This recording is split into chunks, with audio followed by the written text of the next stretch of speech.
अजीत पवार के बाद प्रफुल्ल पटेल की आएगी बारी। क्या मोदी सरकार में बनेंगे मंत्री? महाराष्ट्र की राजनीति में रविवार को आए भूचाल से हर कोई हैरान है, लेकिन सबसे ज्यादा हैरानी तो प्रफुल्ल पटेल को लेकर है, क्योंकि प्रफुल्ल पटेल को शरद पवार का सबसे करीबी माना जाता था। बल्कि शरद पवार ने भरोसा करते हुए प्रफुल्ल पटेल को कार्यकारी अध्यक्ष तक बना दिया था।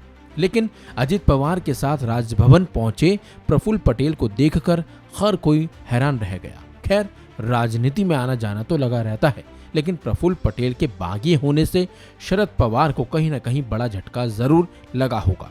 इसी बीच एक और बड़ी खबर अब सामने आ रही है कि प्रफुल्ल पटेल मोदी सरकार में भी मंत्री बन सकते हैं। हालांकि अभी तक इस पर कोई आधिकारिक बयान सामने नहीं आया है।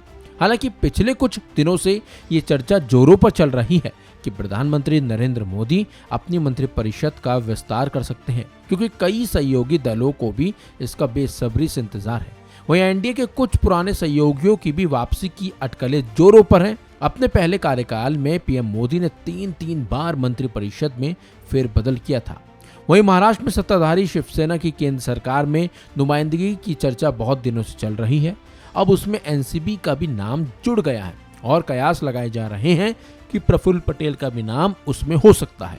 आपको बता दें, यूपीए सरकार के दौरान पटेल नागरिक उड्डयन और भारी उद्योग एवं सार्वजनिक उद्यम जैसे भारी भरकम मंत्रालय का जिम्मा संभाल चुके हैं। हालांकि मोदी मंत्रिपरिषद में फेरबदल को लेकर अभी तक कोई आधिकारिक जानकारी सामने नहीं आई है, लेकिन संभावना है कि 17 जुलाई से शुरू हो रहे मानसून सत्र से पहले ऐसा हो सकता है। वैसे सोमवार से राष्ट्रपति द्रौपदी मुर्मू 3 राज्यों के दौरे पर हैं और वो 7 जुलाई को राजधानी लौटने वाली हैं। ऐसे में अगर किसी तरह के मंत्री परिषद में विस्तार का कोई फैसला होता है तो वो राष्ट्रपति की वापसी के बाद ही हो सकता है।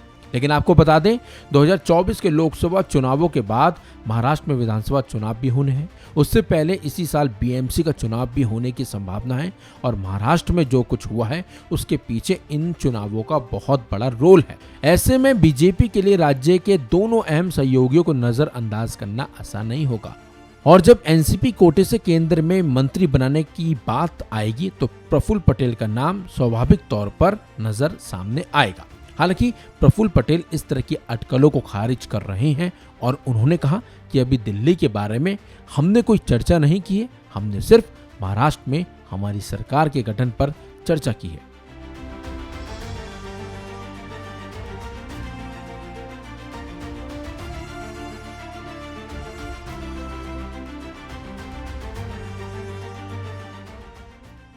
इस खबर में बस इतना ही। अपडेट्स के लिए बने रहिए वन इंडिया हिंदी के साथ।